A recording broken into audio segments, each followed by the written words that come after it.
Comment bien manger? C'est globalement la question qu'on se pose 3 fois par jour, 7 jours par semaine, 52 semaines par an. Et on est perdu. Parce que tout le monde a sa propre définition et même souvent son mot à dire. Bien manger pour sa santé, pour préserver son environnement, pour respecter une démarche éthique ou même encore pour le bien-être animal. Pas étonnant qu'on puisse être perdu au moment de faire ses courses. Nutstalk, c'est le podcast du collectif Inus We Trust qui accueille des agriculteurs, des éleveurs, des sportifs, des experts de la santé et des marques engagées afin de partager leurs meilleurs conseils sur l'alimentation et leur vision de ce qu'est le bien manger.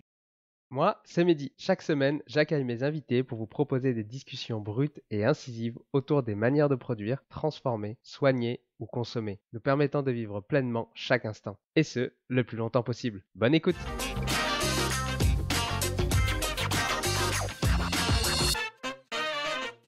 Et si consommer du vin autrement pouvait vraiment changer les choses? Le raisin est le fruit le plus traité aux pesticides en France, représentant seulement 4% des cultures, mais 20% des pesticides utilisés. Thomas Lemasle, cofondateur de OE, partage un constat alarmant sur l'industrie viticole et ce qui l'a poussé à tout quitter pour lancer une marque de vin bio, responsable et engagée. Pour lui, l'entrepreneuriat est un levier puissant pour répondre aux grands enjeux de société. Si on ne le fait pas maintenant, qui le fera? Dans ce nouvel épisode de Nut Talk, Thomas dévoile les choix radicaux qui font la différence. Comment ils ont relancé la consigne des bouteilles en France, réduisant de 79% les émissions de CO2. N'oublie pas de t'abonner. Bonne écoute. Alors Thomas, avant de partir dans le vif du sujet, est-ce que tu peux te présenter et nous partager un petit peu ton parcours? Bonjour à tous, merci pour cette invitation. Je suis Thomas, je suis le cofondateur de OE. Et avant d'avoir cofondé OE, j'ai fait une école d'ingénieur. J'ai les arts et métiers, j'ai travaillé 6 ans chez L'Oréal à Paris. J'ai fait 1 an chez Danone et j'ai fait une formation avec Ticket for Change et HEC pour devenir entrepreneur du changement. Et je crois vraiment que l'entrepreneuriat, c'est un énorme levier pour répondre aux enjeux de société. Et donc, j'ai tout lâché pour monter une entreprise à impact. Et après, plus en perso, je suis marié avec Claire, on a 4 enfants et on habite à Lyon. Et la boîte est à Lyon, même si une partie de l'équipe est à Bordeaux, Marseille et Paris. Voilà en quelques mots. J'aimerais savoir, mais pourquoi tu as tout lâché pour un peu te lancer dans une entreprise à impact? Parce que ce que tu fais, c'est quand même assez particulier. Et donc, est-ce que tu peux nous dire, je sais pas, qu'est-ce qui t'anime un peu au jour le jour ou qu'est-ce qui t'a animé pour lancer ce projet-là? Ouais, en fait, l'idée de cette formation avec Ticket for Change, c'était vraiment de voir quels sont les talents que moi j'ai ou que chacun a. Quelles sont les causes qui tiennent à cœur? Et on a chacun des causes profondes qui nous tiennent à cœur et c'est cool de mettre les bons mots dessus. Et après, l'idée, c'est de voir comment tu mets ces talents au profit de ces causes. Et chacun, enfin, on a différentes manières de le faire. Ça peut être de l'intrapreneuriat, ça peut être de l'entrepreneuriat, ça peut être d'autres choses, de l'associatif, autre chose. Et moi, j'ai toujours eu ce truc de je crée ce qui me manque, de manière générale. Et quand j'étais petit, j'ai fait pas mal de scoutisme et je me sentais très proche de la nature. Je vois, c'est en nature que je me ressource le mieux. Et je me sentais, je sais pas, suffisamment en sécurité, suffisamment capable de prendre ce chemin-là ou ce risque-là, ou tu vois, voilà. Et voilà, je me suis dit, bah, si moi je le fais pas, franchement, qui le fera, quoi. Et voilà. Alors, est-ce que tu peux un peu nous expliquer? Alors, je pense que les auditeurs ont compris, ta marque s'appelle OE. Alors, est-ce Oui. que tu peux nous expliquer qu'est-ce que c'est et c'est quoi un petit peu la mission de la marque? Alors, OE pour œnologie, les 2 premières lettres. Et OE parce que OE, on veut être une boîte qui bouge les lignes dans l'univers du vin. Euh, OE, c'est une entreprise de vin, mais c'est une entreprise à mission, B Corp depuis 2017. Notre baseline, c'est le bien par le bon. On croit qu'on peut faire le bien au travers des bons vins. Et on a 4 zones d'impact qu'on essaie de travailler. Une, c'est la vigne. Le raisin, c'est le fruit le plus pesticidé. C'est 4% de l'agriculture, c'est 20% des pesticides. Et on voit que plein de vignerons travaillent d'une manière mais merveilleuse et c'est absolument ça qu'on veut mettre en avant. Une autre zone d'impact, on en reparlera, mais c'est tout l'aspect packaging, carbone. La bouteille et le transport, c'est 51% du bilan carbone de la filière vin. Et donc, OE, c'est la première marque de vin en France à avoir relancé la consigne. Maintenant, on travaille en zéro déchet, on livre en casier, coiffe consignée, il n'y a plus de carton, plus de plastique, plus de scotch. Enfin, c'est vraiment très clean. Une troisième zone d'impact, c'est la manière de construire l'entreprise. Et donc là, j'aime bien ces questions-là. C'est la question du handicap, la joie au travail, la transparence des salaires, les écarts de salaire. C'est je sais pas, comment on travaille la subsidiarité, la bienveillance, la banque éthique, voilà, tous ces thèmes-là. Et la dernière zone d'impact, c'est vraiment l'écosystème dans lequel on est. J'aime bien prendre cet exemple d'un drap qu'on tire vers le haut et qui emmène avec lui tout ce qui l'entoure. On veut, avec nos clients, nos fournisseurs, nos voisins, nos investisseurs, etc., on veut être acteur du changement, créer le changement, tester des choses, apprendre ensemble, faire des erreurs, etc. On veut vraiment prendre ce rôle-là qui nous permet d'apprendre et de rendre des changements possibles, quoi. Ouais, ça a l'air un peu, j'ai envie de dire, trop beau pour être vrai. En tout cas, c'est des belles valeurs. Est-ce que déjà tu peux nous rappeler un petit peu, pour ceux peut-être qui ne savent pas trop, ce que c'est une entreprise à mission? Vous êtes certifié B Corp, c'est quoi le B Corp? Ouais.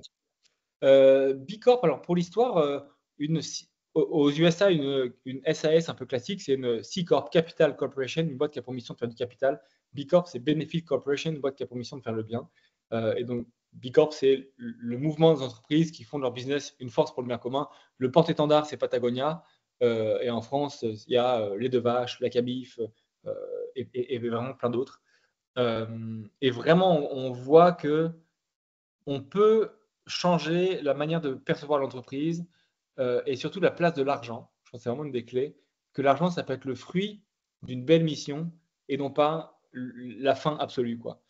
Et je trouve que quand tu remets l'argent à la bonne place, eh bien, ça te rend possible des mindsets qui sont tout autres, quoi, où tu peux mettre de la joie, tu peux mettre de la coopération, tu peux mettre de la bienveillance. Enfin, ça rend possible tout ça, je trouve, beaucoup plus facilement, quoi. C'est franchement intéressant. Si tu es perdu et ne sais pas quel produit nutritionnel pour sportif choisir, utilise le ScanNuts. C'est un outil gratuit qui analyse et compare plus de 800 produits. Le ScanNuts analyse les produits sur 4 catégories qui sont la santé, l'environnement, l'éthique et la nutrition. Alors pour apprendre à mieux consommer en étant conscient de la composition de chaque produit et économiser de l'argent en s'orientant vers des produits réellement utiles et sains, rendez-vous sur eatnutswetrust.fr. Le lien est dans les notes de l'épisode.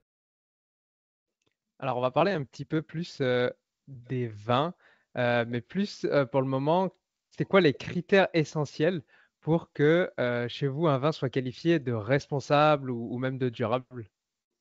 Alors nous, tous nos vins sont bio, certifiés bio. Euh, Ils sont tous véganes aussi, même si on ne le communique pas beaucoup.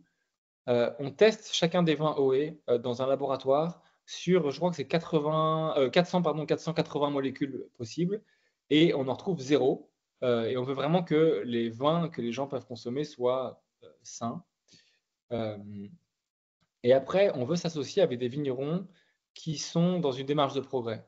Ils ne sont pas en bio juste pour le label et pour vendre plus cher, mais vraiment conscients du rôle qu'ils ont, conscients de pourquoi ils sont en bio, conscients de la biodiversité qui est sur leur territoire et comment ils peuvent servir les écosystèmes. Et donc, avec eux, on a des démarches de progrès. Nous, on cofinance, on donne 1% de notre chiffre d'affaires pour aider nos vignerons à aller au-delà du bio, planter des haies, analyser les sols, remettre des habitats pour la biodiversité. Et donc, on veut des partenaires qui sont dans cette dynamique-là, quoi. Voilà. Et après, certains sont plus avancés, d'autres moins. Et donc, on avance ensemble. On a un plan de progrès qu'on a travaillé avec EcoFarms pour chacun de nos vignerons, avec plein d'actions à mettre en place, qu'on essaie de cofinancer, ce qui n'est pas toujours simple. Euh, voilà, c'est un peu ça la dynamique qu'on a avec nos vignerons. Et le move qu'on a annoncé la semaine dernière, c'est qu'on vient d'acheter notre premier domaine. Et donc l'idée, c'est aussi pas du tout d'être propriétaire en tant que tel, mais d'être garant d'un territoire et d'accélérer la régénération de ce territoire aussi et de le faire à livre ouvert. L'idée, c'est pas du tout de donner de leçons, mais de montrer que c'est possible, tester des choses, euh, voilà, contribuer à montrer la voie aussi sur ces thèmes-là de nouvelle agriculture.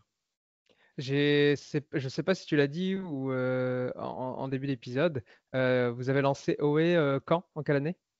On a créé l'entreprise en 2015 et on a rebrandé en Noé je sais pas, il y a 6 ans déjà. Donc, c'est. Oui, donc ça commence déjà à faire un petit moment. Pourquoi c'est crucial de transformer un peu ces pratiques agricoles dans la production du vin?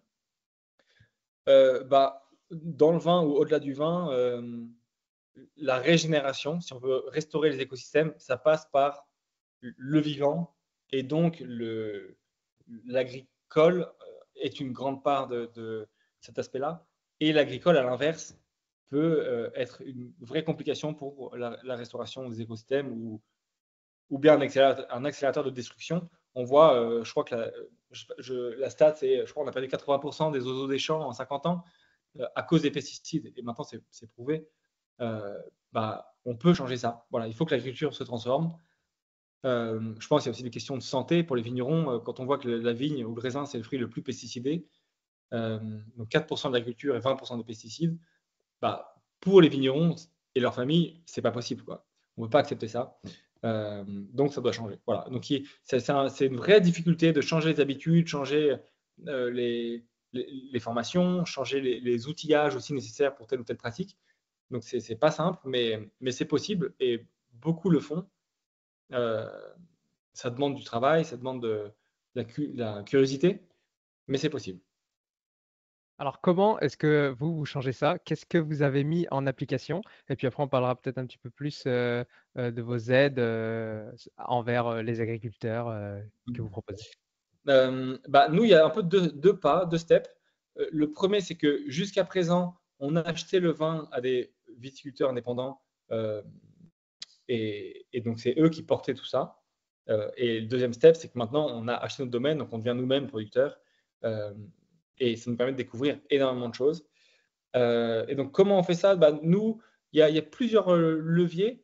Un levier, c'est ce fameux 1% qu'on donne pour aider nos vignerons à aller au-delà du bio. Et donc, là, c'est analyser les sols, planter des haies, remettre des habitats. Et donc là, on a EcoFarms qui passe sur chacun des domaines. On a un plan de transition. Et après, les vignerons activent de leur côté, ou nous, on peut activer ça. Après, on essaie de mettre en lien aussi les vignerons les uns avec les autres. Parce que souvent, les agriculteurs sont un peu seuls. Et donc, voilà, il y a des bonnes pratiques qui peuvent s'échanger, confronter des choses, juste être ensemble aussi. Voilà. Et après, il y a quelque chose de peut-être beaucoup plus humain, d'être très transparent avec eux, de les connaître, d'aller les voir, de bâtir un lien qui dépasse juste client-fournisseur, quoi. Et ce truc-là, quand même, donne de l'énergie, donne de la confiance, bâtit une certaine durabilité, quoi. Et je pense que c'est très sain aussi. Voilà. Et maintenant qu'on est producteur, on découvre vraiment les choses. Et donc, pareil, EcoFarm, c'est passé sur notre domaine. Et donc, on a ce plan de transition. Et maintenant, on est en train de voir comment est-ce qu'on va l'activer, comment on va le financer, qui concrètement va planter ce qu'il faut planter, etc. Voilà. C'est jamais facile pour un agriculteur de passer en bio parce que forcément, lors de la transition, il y a une perte de rendement. Qui dit perte de rendement dit aussi perte forcément de salaire, etc. Comment est-ce que vous travaillez avec vos vignerons euh, ben, pour les aider à garantir un peu ces pratiques agricoles durables et en même temps les aider à pas qu'ils aient une grosse perte de rémunération? Est-ce que vous, je sais pas, vous contractualisez à l'année? Comment est-ce que vous faites pour les aider concrètement? Alors, on n'a pas encore d'agriculteurs qui sont en transition. On n'a pas encore pris cette place-là, même si on a plein d'idées. Tous nos agriculteurs sont déjà en bio. Et un point, c'est déjà de préserver les agriculteurs qui sont en bio parce que beaucoup, malheureusement, rebasculent en conventionnel. Et donc, comment on fait pour les aider? Alors, deux choses financières, on ne négocie pas les prix avec eux, on veut vraiment qu'ils soient payés au bon prix. Et l'autre, c'est qu'on paye le plus tôt possible. Et donc, voilà, il y a des enjeux de trésorerie dans le vin qui sont non négociables, ou costauds, quoi. Voilà, et après, je sais pas, l'idée c'est que nous, on puisse se développer et un peu les aspirer avec nous, dans un sens. Et en même temps, on n'a pas envie de les rendre dépendants de nous. Donc, on essaie de caper au maximum 20% de leur volume, pour pas qu'ils soient dépendants de nous et que, on pense à une situation qui n'est pas forcément saine pour eux. Voilà, et l'idée c'est de construire dans le temps long avec eux. On n'a pas encore de contrat dans le temps long avec chacun d'eux. On est plutôt en, je sais pas, main dans la main, quoi. Pour autant, on travaille, on commence à réfléchir à tous les labels Fairtrade, etc., pour essayer de trouver les bonnes idées, contractualiser des choses, pour que ça puisse les aider. Plus encore, mais on n'a pas encore activé ça, effectivement. Vous, vous avez combien d'agriculteurs aujourd'hui? On a une quinzaine d'agriculteurs. Ouais. Au niveau du changement climatique, c'est quand même un défi pour les viticulteurs. Comment est-ce que Est-ce que tu sais comment eux, ils arrivent à s'adapter? Comment vous les aidez à s'adapter, s'ils ont une perte de rendement, suivant les années ou, est-ce que tu peux nous expliquer un petit peu ça? Euh, j'ai l'impression qu'aujourd'hui, on ne fait pas grand-chose sur ce sujet-là. Il y a quand même un aspect, c'est on étudie, nous, tous les sujets d'agroforesterie, de sobriété en eau, etc. Mais c'est encore le tout début. C'est pour ça que je dis ça. Et l'idée, c'est d'étudier tout ça et à livre ouvert, quoi. Et que tout le monde, tous les agris ou nos vignerons puissent s'en inspirer de manière ou d'une autre. Mais on en a encore au tout début. Euh, et pour autant, je suis convaincu que en étant en bio, en étant en agroforesterie, en étant en polyculture, on a déjà des vignerons qui sont en polyculture, qui ont des champs de lavande, qui font, euh, qui plantent des chênes truffiers, etc. Euh, que du coup, on a des domaines qui sont plus résistants, ou un écosystème qui est plus résistant, quoi. Donc ça, c'est déjà les premiers steps. Ils le sont, et nous, on essaie, pareil, avec toutes nos actions, de contribuer à ça, mais ça reste, je trouve, encore petit. Euh, Vraiment, là, s'il y a deux sujets, c'est les sujets d'agroforesterie qu'on est en train d'étudier, et puis et de cofinancer aussi, euh, et les sujets de biodiversité qu'on essaie de mieux ancrer chez nous et chez nos vignerons. Voilà, mais et les aspects polyculture. Après, je pense qu'il faut essayer de tendre, enfin, ou aider à tendre à ne pas être dépendant de la vigne, et parce qu'avec les aléas climatiques, on peut facilement perdre sa récolte. Et donc, une des idées, c'est d'aider nos vignerons à trouver d'autres sources de revenus aussi. Voilà. Mais et là, pareil, c'est encore le début pour nous, enfin, ou pour nous, pour le collectif, quoi, mais on y travaille. Alors, une fois qu'on a de bonnes vignes bio et qu'on a récupéré le raisin, etc., donc vous récupérez ça. Quel est un peu votre process de fabrication un petit peu? Et puis, on va parler du packaging, ce que vous avez mis en place, la réduction de tous ces déchets que vous pouviez avoir peut-être avant. Est-ce que tu peux un peu nous expliquer les étapes par lesquelles vous êtes passé? Ouais, en fait, il y a 6 ans, on a décidé qu'on allait nous-mêmes embouteiller pour rendre possible pas mal de choses. Et donc, nous, on achète le vin vinifié au vigneron, et on est très transparent sur quel vigneron produit quel vin. Et derrière chaque vin OE, il y a un vigneron, une vigneronne. Tout ça, c'est très transparent. Il y a un QR code, tu scannes, tu as directement le vigneron qui te parle et qui te présente le vin, les vignes, etc. C'est très sympa. Et donc, on embouteille nous-mêmes, ce qui a fait que on a la main sur toutes les matières sèches. Matières sèches, c'est le bouchon, la colle, les étiquettes, les bouteilles, les cartons, etc. Euh, et donc, on a tout screené pour être le plus clean possible. Et donc, toutes les étiquettes sont issues de déchets recyclés, les encres sont végétales, les bouchons sont naturels de forêts au Portugal, de forêts protégées, négatifs en carbone, by the way. Et il y avait la question des étiquettes. Oui, on n'a pas de capsules non plus sur les vins. Les capsules, c'est la petite partie en aluminium qu'on enlève un petit peu. En fait, c'est pas de l'alu, c'est du complexe d'aluminium, donc c'est de la colle, du PVC et de l'alu mélangé, et ça se recycle pas. Donc on a fait partie des pionniers qui ont enlevé les capsules, et vraiment c'est du pur déchet, quoi. Donc voilà, c'est voué à disparaître. Euh, le sujet, 51% du bilan carbone de la filière vin, c'est le transport et la bouteille. La bouteille, parce que pour faire une bouteille, il faut fondre le verre, donc ça demande une énergie colossale. C'est des fours à 1400 degrés qui chauffent H24. Euh, et donc, on s'est posé la question à ce moment-là, comment est-ce qu'on peut contribuer à rendre possible le réemploi en France des bouteilles de vin? Et donc, on a rencontré plein de personnes. C'était un moment absolument passionnant. Et c'est vraiment un écosystème qui a rendu ça possible. Nous, on a été un peu le chef d'orchestre peut-être pour la partie vin, mais c'est vraiment en écosystème qu'on a rendu ça possible. Et voilà, donc on a dû choisir un papier un peu spécial, une colle hydrosoluble qui se décolle facilement quand on la met dans l'eau. On a contribué à rendre possible un standard avec tout l'ensemble du réseau consigne pour la France, un standard de bouteille. Et voilà, à ce moment-là, on a lancé les premières bouteilles de vin consignables. Et donc, là, elles rentrent dans des boucles de réemploi. Donc, on va livrer des partenaires, souvent c'est en casier, avec des bouteilles pleines. On récupère des casiers avec les bouteilles vides, qu'on massifie, on va laver chez un laveur, et ensuite on les re-remplit nous-mêmes.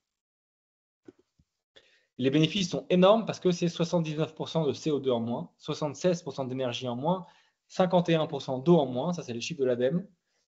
À côté de ça, même si 100% du verre se recycle, pour faire une bouteille neuve, il faut quand même au moins 20% de verre neuf, donc de silice neuve, donc de sable, quoi, qui est une matière non renouvelable.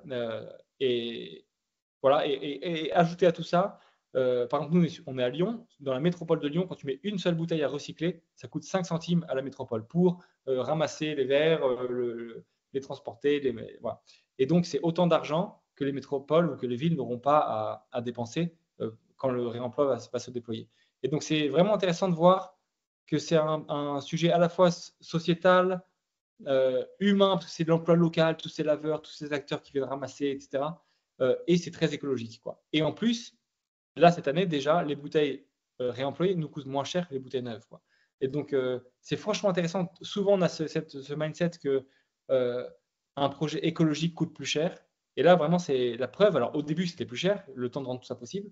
Et là, ça commence à être déjà moins cher, quoi. Et pour les métropoles, c'est moins cher. Pour la nature, c'est positif. Enfin, c'est vraiment positivement, enfin, vertueux, quoi. Et du coup, vous livrez partout dans toute la France ou simplement dans les grandes villes, un peu comme les marques Le Fourgon, les trucs comme ça, ou qui aujourd'hui ne font que les grandes villes? On livre dans toute la France parce qu'on a des partenaires logistiques qui nous permettent de faire ça. Voilà. Et donc, comment, par exemple, une personne qui est en campagne et qui reçoit ses bouteilles de vin du coup en caisse, elle, comment elle les retourne? Alors déjà, est-ce que tu peux expliquer comment fonctionne la consigne? Parce que peut-être Ouais. qu'il y en a qui vont se demander, est-ce qu'on la paye au début du coup et après comment on récupère les bouteilles? Il y a un peu le fonctionnement de tout ça? Ouais, alors ça marche très bien dans toute la France avec les restaurateurs parce qu'eux, ils n'ont pas perdu le le mindset, quoi. Et après, pour les particuliers, eh bien, donc ça passe par des épiceries ou par d'autres lieux. Et il y a de plus en plus de lieux qui sont en train d'installer des machines pour retourner les bouteilles, etc. Mais si on prend l'exemple d'une épicerie où ça fonctionne bien, eh bien, nous, on va livrer un partenaire régional qui va stocker des casiers avec des bouteilles pleines. Il va livrer l'épicier avec ces mêmes casiers. Il va récupérer à ce moment-là les bouteilles euh, vides que le client aura rapportées. Et par rapport à la consigne, à la valeur monétaire, bah, c'est l'épicier qui décide est-ce que oui ou non il veut mettre une valeur monétaire ou pas. Nous, on n'en met pas, pour l'instant en tout cas. Et, et après, l'épicier décide. Il y en a qui ne le mettent pas. Et en fait, ils ont tellement bien communiqué, évangélisé sur ces thèmes-là que ça marche très bien. Ils ont un très bon taux de retour. Et d'autres mettent une valeur de consigne, une valeur monétaire, qui de fait aide aussi au retour. Mais ça ne fait pas tout. Donc là, ce que tu veux dire, c'est que quand on achète les bouteilles de vin sur OE, il n'y a pas de consigne que le consommateur paye aujourd'hui. Non. Et alors, une petite distinction, si tu achètes sur le site, tu ne payes pas de valeur de consigne, t'es livré dans un carton d'expédition, et après, tu peux rapporter tes bouteilles dans tous les lieux de collecte possibles en France. Et donc, il y en a de plus en plus. Voilà. Et après, une autre idée, une autre possibilité de consommer OE, c'est d'aller dans des lieux qui ont les vins OE. Et là, très souvent, pas toujours, mais très souvent, ils mettent en place la consigne, donc tu peux rapporter, etc. C'est super intéressant parce que du coup, vous avez quand même investi là-dedans, mais vous mettez pas de consigne parce que ça pourrait freiner un petit peu certains consommateurs. Et du coup, ils sont libres de le faire et c'est un peu une responsabilité que chaque personne doit prendre. Centimes, etc. sur chaque bouteille. En fait, il y a deux éléments de réponse là-dessus. Un, on ne veut pas que ce soit contraignant. On ne veut pas que, parce qu'on est plus écologique ou plus engagé, bah, du coup, ça devient plus contraignant, plus compliqué, puis tu ne sais pas comment tu récupères et machin. Enfin, voilà, donc on voulait que ce soit simple. Et deux, on n'est pas hyper fan de tout monétiser. Tu vois, si quand tu tries, tu mets ton papier à jeter dans la bonne poubelle, si tu avais 2 centimes ou 5 ou je ne sais pas combien, je sais pas. Est-ce qu'il faut tout monétiser? Je suis pas sûr. Franchement, je suis très conscient que ça augmente le taux de retour parce que bah oui, tu as un peu cette carotte dans un sens, quoi. Mais je sais pas. Je me dis qu'on est capable de faire les bons gestes, même s'il n'y a pas une carotte à la clé. J'ai envie d'y croire. Je reviens sur la bouteille. Combien il y a de réutilisation possible? Est-ce que c'est réutilisable à l'infini, la bouteille en verre, ou au bout d'un moment, non, il va falloir quand même la recycler pour en faire une autre bouteille? Alors le verre, il absorbe les chocs. Tu sais, on a toujours cet exemple du verre du Ralex qui tombe une fois, deux fois, trois fois, puis boum, et au moment tout se casse. Donc pour une bouteille, c'est la même chose. Et les bouteilles réemployables, je crois que c'est 30 réutilisations possibles. Et là, on commence à voir nos premières bouteilles un peu rayées, un peu ouais, abîmées. Et j'aime bien ça. Je trouve que c'est une valeur immense, en fait, de voir une bouteille qui a vécu qui a déjà un historique, une histoire. Je trouve ça une belle histoire, quoi. Tu sais, parfois, on parle de l'histoire du vigneron et qui est absolument passionnante, mais je trouve de rajouter à ça une histoire du packaging, quoi. Je sais pas, je trouve ça assez merveilleux et je trouve qu'il y a une certaine beauté à la vulnérabilité un peu ou à tu vois, ce défaut, si je puis dire, qui est à plein de valeurs. Voilà, donc il y a à peu près 30 réutilisations possibles avant qu'effectivement il faille la recycler. Les chiffres que tu as donnés, donc je les ai plus trop en tête sur la réduction des émissions de gaz à effet de serre. Oui. Est-ce que ça prend en compte le transport des bouteilles? Parce que forcément, les bouteilles, bah, c'est plus lourd. Donc, est-ce que ça, c'est pris également en compte? Alors oui, l'ADEME, quand ils ont fait leurs calculs, ils ont pris ça en compte, ils ont pris un transport. Alors je ne pourrais plus te dire quelles étaient les moyennes de kilométrage, mais il y a une chose à ça, c'est que le sujet du réemploi est très organique. Et donc au début, c'est déjà bénéfique, mais ce n'est pas du tout optimal. Et plus on sera d'acteurs à faire du réemploi, plus il y aura de volume, plus les gens vont rapporter leurs bouteilles, plus la chaîne sera optimisée. Plus les camions seront pleins, plus les palettes seront pleines, plus les lavages seront optimisés parce qu'on fera des grands batchs, plus on lavera proche aussi. Tu vois, nous, par exemple, si on embouteille près de Lyon, on va envoyer à Lille les vins, par exemple. Eh bien, l'idée, c'est que ce soit lavé à Lille et réemployé, que la bouteille soit réutilisée au plus près de l'île. Alors, il n'y a peut-être pas de vignerons à Lille, mais il y a peut-être des gens qui font de l'huile d'olive ou peut-être autre chose. Et dans le pire des cas, ça peut descendre dans la Loire ou éventuellement chez nous. Mais l'idée, c'est que ce soit très organique et plus les volumes seront là, plus ce sera optimal, quoi. Et donc, il y a vraiment enfin, chaque mois qui passe, plus il y a d'acteurs, mieux c'est pour tout le monde, quoi. Quelles initiatives un peu vous proposez un peu pour inciter, bah, les consommateurs à retourner les bouteilles? Donc, là, on a dit qu'il n'y avait pas de consigne. Est-ce que, vous essayez un petit peu de sensibiliser les personnes, à retourner plutôt que les jeter, dans, le bac, en verre? Et si oui, qu'est-ce que vous faites? Alors, nous, on ne met pas de consigne, mais parfois le commerçant ou eux en mettent. Donc ça, c'est un peu chacun à sa guise. Et après, nous, bah, on essaie d'en parler au maximum, de prendre la parole, d'en parler comme là maintenant ensemble, euh, de le dire sur nos bouteilles, de le dire sur nos réseaux, et de montrer que c'est possible, de montrer qu'il y a un nouveau geste. En fait, l'idée, c'est de rendre un nouveau geste possible et quasi évident. Demain, je pense ou après-demain, ce sera évident, mais aujourd'hui, ça ne l'est pas du tout. Et donc, il faut montrer que bah, ce geste-là, il existe, il est faisable, il faut un peu l'accompagner. Euh, voilà, c'est un peu essayer de mettre tout ça en avant. C'est beaucoup de communication ou tu vois, d'explication. Voilà. Et puis, faire en sorte que les commerçants en soient aussi conscients ou convaincus et que eux, parce que c'est eux qui sont plus proches des clients finaux, que eux puissent euh, bah, bien expliquer tout ça avec les bonnes démarches, les bonnes PLV si besoin. Et après, en CHR, c'est beaucoup plus simple. Comme ils n'ont pas, dans le café, hôtel et restaurant, pardon, eux, ils n'ont pas perdu la démarche. Donc là, c'est beaucoup plus facile de rendre ça possible. Euh, et là, pour le coup, il y a aussi des volumes importants. Donc, en termes d'impact, c'est non négligeable, quoi. Et là, dans ces cas-là, que ce soit donc, en CHR ou, en petite boutique, c'est, à la charge de la boutique, de renvoyer les bouteilles, chez OE ou alors c'est vous, qui prenez en charge, ce retour? Bah, nous, on a un partenaire logistique au milieu, souvent des distributeurs régionaux. Et donc, le distributeur, quand il livre, eh ben, il ramasse et après, il massifie. Donc, en vrai, si le restaurateur, il a cassé 3 bouteilles, bah, c'est pas grave, tant pis. Euh, c'est comme ça. Ou s'il s'est trompé ou je sais pas quoi. En fait, on veut pas que ce soit contraignant, on veut que ce soit simple et que ça fonctionne, quoi. Je pense que ça fonctionne d'autant plus que c'est simple, quoi, en fait. Est-ce que, alors je crois, je ne sais plus si je l'avais vu passer, vous faites des livraisons en péniche, non? Ou ce genre de choses? Ouais, on travaille les transports doux et de 2 manières, 3 manières. Un, à Lyon, nous on est à Lyon, on a l'entrepôt à Lyon, on livre à tout le monde, tous les Lyonnais à vélo.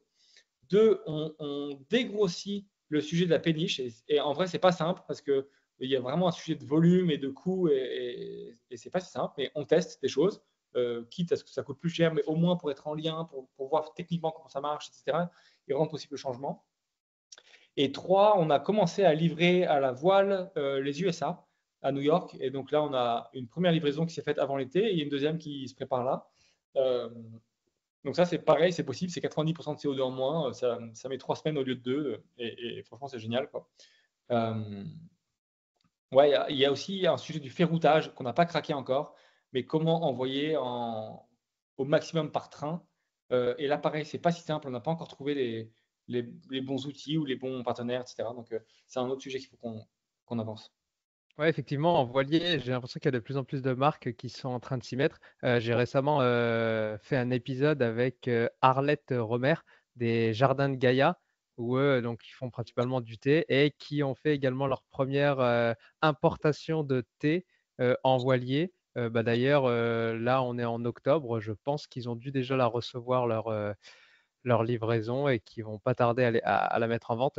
Chers auditeurs, si ça vous intéresse, c'est l'épisode numéro 42 du podcast, donc avec les Jardins de Gaïa, où on parle des différentes importations de thé, également des bienfaits, etc. Si ça vous intéresse, c'est l'épisode 42.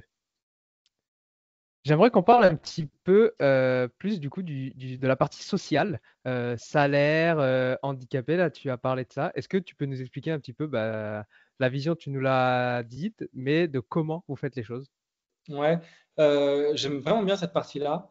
En fait, tu sais, on a commencé par le bio et un plus le côté écologique et vraiment assez rapidement, on s'est dit, on ne peut pas être une boîte entre guillemets bio, on ne peut pas vendre des produits bio si l'entreprise, tout le mindset de l'entreprise n'est pas dans cette logique-là aussi.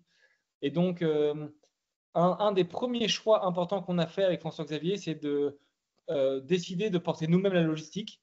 Un bénéfice, c'est d'avoir le meilleur service client possible, mais le deuxième bénéfice, c'était d'avoir un espace peut-être plus facile pour accueillir des personnes avec un handicap ou des difficultés. Et donc ça, c'est une chose importante pour nous. Et après, la logique, c'est de tout le temps être en mouvement. Alors, le label B Corp et tout le grand questionnaire nous aide beaucoup pour pointer du doigt des éléments. Euh, et par exemple, tu vois, il y a des questions, quel pourcentage de tes fournisseurs sont détenus par des femmes? Nous, dans le vin, c'est très masculin quand même. Et donc, bah, je sais pas, ça nous a pas mal interpellé aussi. Et donc, de fait, on bosse avec différentes vigneronnes et on est peut-être plus sensible à ça ou plus à l'écoute de différentes vigneronnes. Il y a des choses donc, sur le handicap.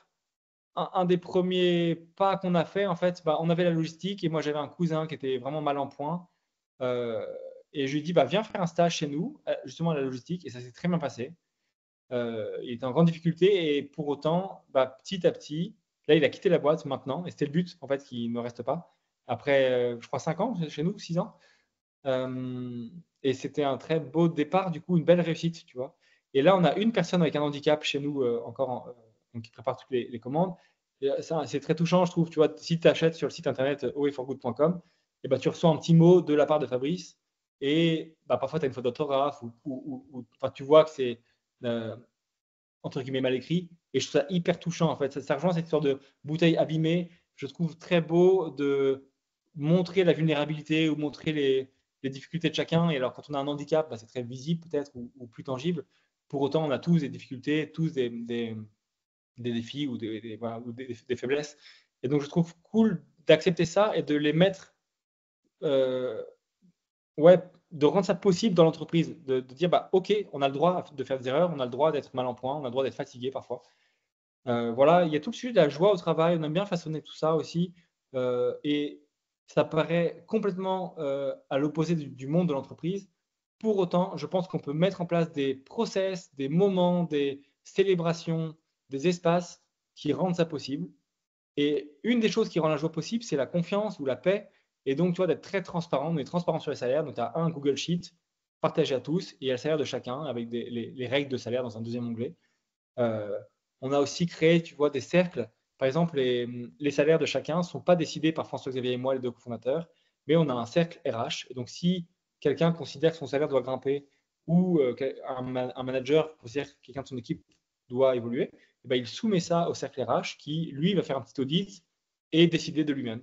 Et voilà, on essaie vraiment de créer des choses comme ça pour que ce soit très sain entre nous tous. On a enfin, tout le monde a accès à tout, tous les documents, le BP, on est très transparent sur les chiffres, etc.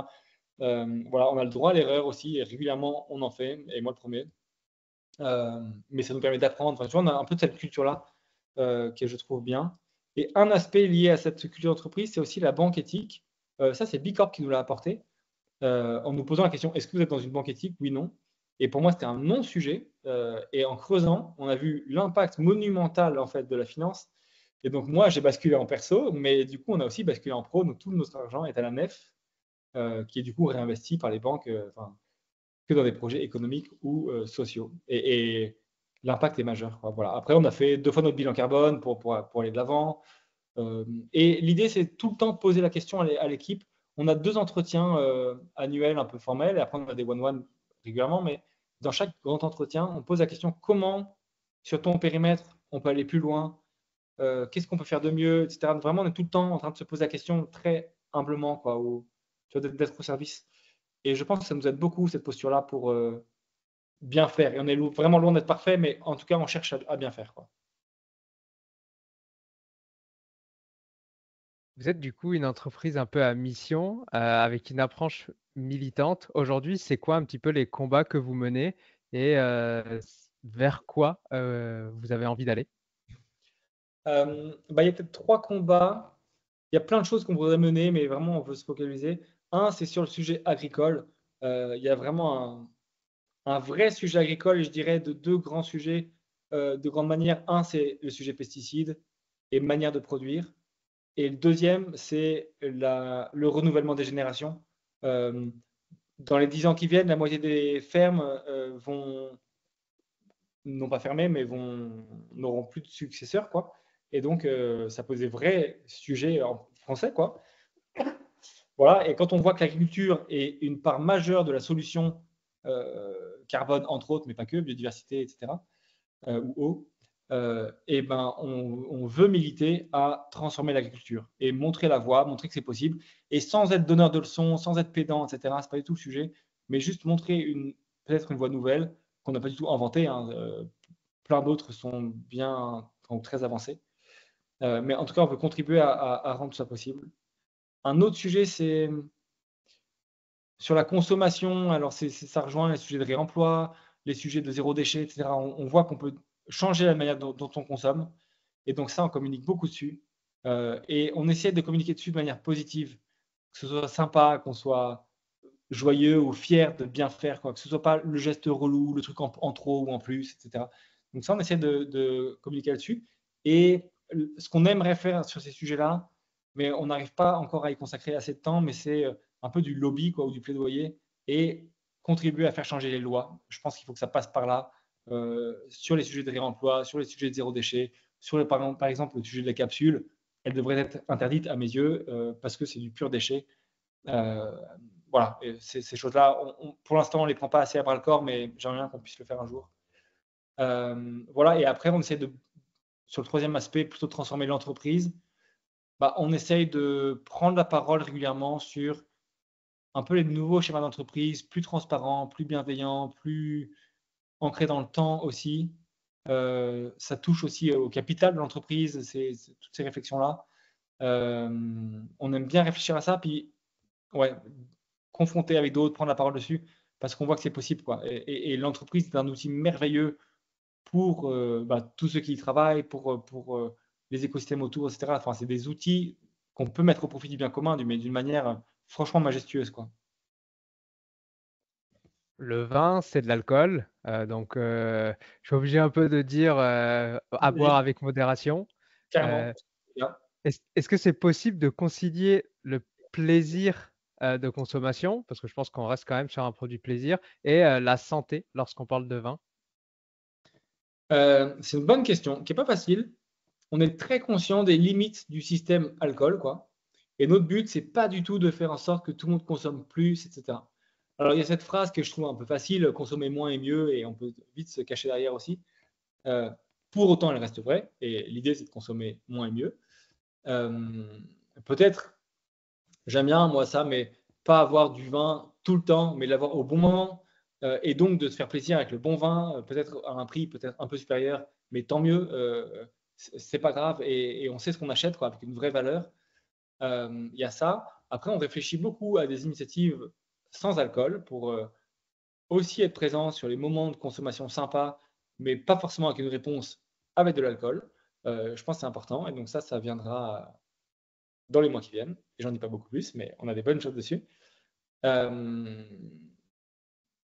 ouais, je pense qu'il faut dissocier de la joie et l'alcool. Et enfin, on peut être joyeux sans alcool. Et donc, et on peut être joyeux avec aussi parfois. C'est vrai. Certains estiment que la viticulture un peu biologique, elle est plus coûteuse et rend le vin un peu inaccessible à certaines tranches de consommateurs. C'est quoi un petit peu ton avis là-dessus? Euh, En effet, la viticulture biologique est plus que bio et plus coûteuse. Et c'est comme ça. Et c'est le vrai prix des choses. Il y a besoin de plus de main-d'œuvre. Il y a besoin de plus d'attention à la biodiversité, etc. Et donc, c'est plus coûteux, c'est plus de temps. Et en fait, c'est le vrai prix des choses, quoi.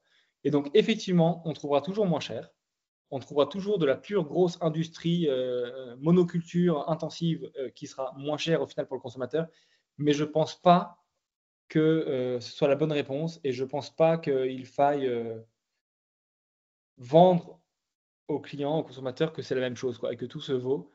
Il y a vraiment des écarts, mais monumentaux entre des viticulteurs ou des agriculteurs qui sont en bio, qui sont conscients, qui travaillent les écosystèmes et la pure industrie lourde, monoculture intensive, quoi. Euh, donc on n'achète pas du tout la même chose. Vraiment, enfin, quand on voit vraiment, encore une fois, 4% de l'agriculture, 20% des pesticides, quoi. Donc euh, voilà. Et sur des produits, en tout cas pour le vin, non nécessaire, quoi. C'est juste un produit de plaisir, d'être ensemble. C'est pas nécessaire, quoi. Pour être avec quelqu'un, on peut juste boire de l'eau aussi, ça marche, quoi. Euh, et donc, encore plus sur le vin, il y a d'autres cultures où j'entends que c'est plus dur, etc. Mais là, on parle du vin et il y a ces surcoûts et je pense qu'ils sont normaux, en fait. Enfin, c'est juste normal de bien produire, quoi.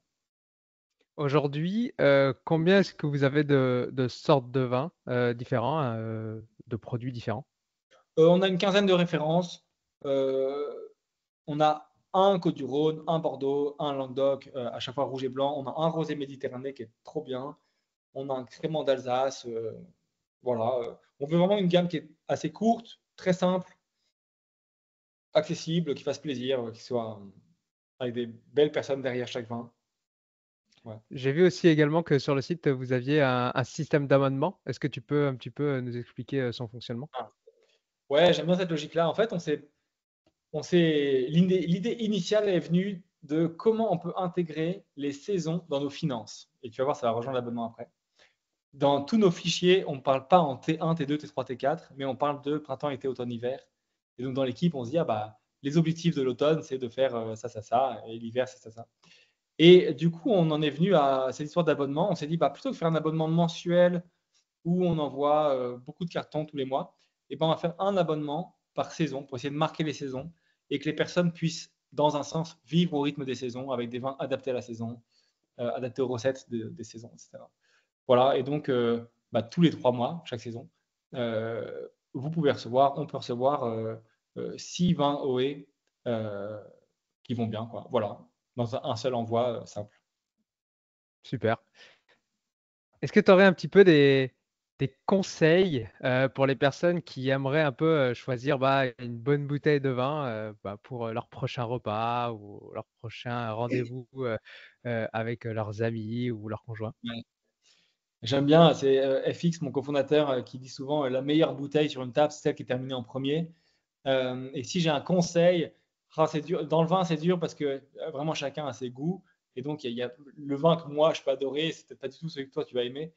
Euh, mais l'idée, moi, ce que j'aime bien dans le vin, c'est d'être sûr de la provenance, sûr de d'où ça vient, comment c'est fait, l'histoire qui est dedans. Et évidemment, c'est ce qu'on essaie d'apporter. Mais si on peut connaître la personne, si on peut être très transparent, je trouve que ça change beaucoup. Et après, de faire simple, quoi. Voilà. Enfin, nous, on adore, par exemple, le Côte-du-Rhône, qui est notre meilleure vente. Bah, il fait juste trop plaisir. Il marche sur tous les événements, etc., à plein de moments. Et bah voilà, d'avoir son vin un peu fétiche qu'on aime bien raconter et qui dit quelque chose. Franchement, le vin, au-delà du produit qu'on va consommer, l'univers qu'on pose sur la table dit quelque chose, quoi. Et c'est aussi ça qu'on va apporter avec OE, d'enchanter un peu la discussion, peut-être. Super, merci beaucoup pour tes renseignements. Est-ce que tu veux apporter un petit peu plus d'éclairage sur ouais, peut-être des questions que j'ai pas posées, sur lesquelles tu aimerais apporter un petit peu plus d'informations? Euh, Écoute, je pense qu'on a fait un bon tour, mais tu vois, dans les grandes lignes, il y a vraiment ces 4 zones d'impact qu'on essaie de travailler. Et avec l'équipe, on essaie de les prendre une à une et se dire c'est quoi le big move d'après, c'est quoi l'ambition qu'on doit avoir. Il y a vraiment ce sujet-là. Et l'autre manière de voir, c'est qu'est-ce qu'on a dans les mains. Et donc, on a des cartons, on a des personnes, on a des talents, du temps, des locaux, etc. Comment ça, on peut l'utiliser, tu vois, comment on peut mettre ça au profit du bien commun, comment on peut le partager, comment on peut travailler en coopération. Et ça donne naissance, tu vois, par exemple, à tous les aspects de circularité qu'on est en train de travailler. Il y a évidemment les boucles circulaires qu'on est en train de créer sur le réemploi, mais on travaille la circularité sur d'autres choses, tu vois, là, on va le faire bientôt avec des partenaires restaurateurs qui ont des déchets organiques, on en fait du compost, qu'on met dans les vignes, dont on fait le vin qu'on sert chez eux, tu vois, ils vont essayer de raconter tout ça. Voilà, c'est encore le début, mais on voit que plus on travaille en coopération les uns avec les autres, plus on peut rendre possible pardon, des boucles circulaires et des changements du local, etc. Enfin, il y a quelque chose d'hyper bénéfique à ça. Mais pour rendre ça possible, il faut, avec des gros guillemets, perdre du temps, échanger, essayer d'imaginer, il faut être un peu créatif et sortir des schémas un peu classiques aussi, ce que nous, on adore faire. Voilà, mais je trouve ça vraiment absolument passionnant. On arrive doucement à la fin de l'épisode. J'ai encore 2 questions pour toi. La première, c'est pour toi, c'est quoi bien manger? Euh, ma première réaction, ça serait de manger dans le temps. Enfin, prendre le temps, s'asseoir. Je trouve qu'au-delà de manger, le fait de se nourrir simplement, manger, c'est aussi être ensemble, c'est aussi échanger, discuter. Typiquement chez OE, nos déjeuners, mais c'est des lieux géniaux de confrontation, on pose des sujets sur la table, on n'est pas d'accord, on essaie d'affiner, de comprendre ça. Et je trouve que manger, c'est aussi ce truc-là, quoi. Et donc, bien manger, c'est créer les conditions pour que le repas, les échanges, la vie autour du repas soit riche. Et après, plus sur le côté nutritif, bah, je trouve que c'est. Je sais pas, je reviendrai au producteur en fait. Qui produit, comment c'est fait, quels sont les fruits de cette production aussi, tu vois, humainement ou biodiversité, etc. Si on peut connaître ça, ce qui n'est pas facile, hein, j'en conviens, mais c'est absolument génial. Et là, c'est le sommet, je trouve, du bien manger. Euh, ouais. On commence à y arriver, hein, surtout avec le nouveau Planet Score là, qui est en train d'être mis en place avec cette traçabilité et vraiment comprendre et voir avec Origine Info aussi, où on commence vraiment à voir d'où viennent vraiment les ingrédients quoi, pour le consommateur. C'est vrai que c'est vraiment très important. Oui, tout à fait.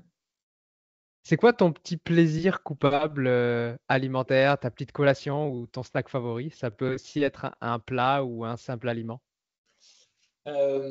Écoute, mon truc que j'aime bien, c'est les frites. C'est pas le truc le plus sain, mais j'ai 4 enfants et avec Claire, on aime bien je sais pas, tel ou tel week-end, on fait des frites. Et alors là, je sais pas, c'est tellement simple, sympa à faire et il y a tellement de joie autour de tout ça. Je sais pas, il y a un truc, la valeur, le ratio joie, simplicité est absolument génial. Et donc, mangeons des frites. Ah bah, ce mélange croquant, fondant, Mais oui, un peu gras, ouais, c'est sûr qu'il y a tout, quoi. exactement. Eh ben, écoute, Thomas, je te remercie beaucoup pour ton temps. Si on veut un petit peu plus de Thomas ou de OE, où est-ce qu'on peut vous retrouver? Alors, si vous voulez plus de Thomas, vous pouvez me suivre sur LinkedIn. J'essaie d'être assez présent, de bien raconter les réflexions qu'on a, les défis qu'on a et nos belles avancées. Et si vous voulez plus de OE, eh bien, il y a le site oeforgood.com et entre autres, il y a une page qui s'appelle Faire le bien où on essaie de raconter tout ce qu'on essaye de bien faire et tout ce qu'on n'arrive pas encore à bien faire. Et by the way, si les uns les autres avaient des recommandations, des avis ou des connaissances, franchement, on est très preneurs. Voilà, oeforgood.com. Je mettrai tous les liens dans les notes de l'épisode pour les personnes qui sont intéressées. Et je trouve extrêmement intéressant ce que tu viens de dire, le fait de, OK, il y a ça qu'on fait bien, mais il y a ça aussi qu'on fait mal encore, et que ben, peut-être dans le futur, on veut s'améliorer sur ces points et ces points. C'est extrêmement important et c'est aussi ce que je veux partager avec ces épisodes de podcast, c'est que personne n'est parfait. Aujourd'hui, les entreprises font ça, elles le font bien, mais maintenant, elles ont encore ça et encore beaucoup de choses à faire beaucoup mieux. Et c'est avec les auditeurs, avec les consommateurs que on va arriver à faire quelque chose de meilleur, quoi. carrément. Ben, merci beaucoup. Bonne journée à toi et puis à une prochaine. Merci pour cet échange et bonne journée à toi. Merci d'avoir écouté jusqu'au bout. Si l'épisode t'a plu, laisse-nous une note 5 étoiles et un commentaire sur ton application de podcast préférée. Ça fait toujours chaud au cœur de recevoir vos retours. Et si tu veux améliorer ton alimentation, mais que tu ne sais pas quel aliment ou complément choisir, rends-toi sur notre comparateur en ligne entièrement gratuit sur innutswetrust.fr. Tu trouveras le lien dans les notes de l'épisode. À bientôt. Maintenant, tu le sais.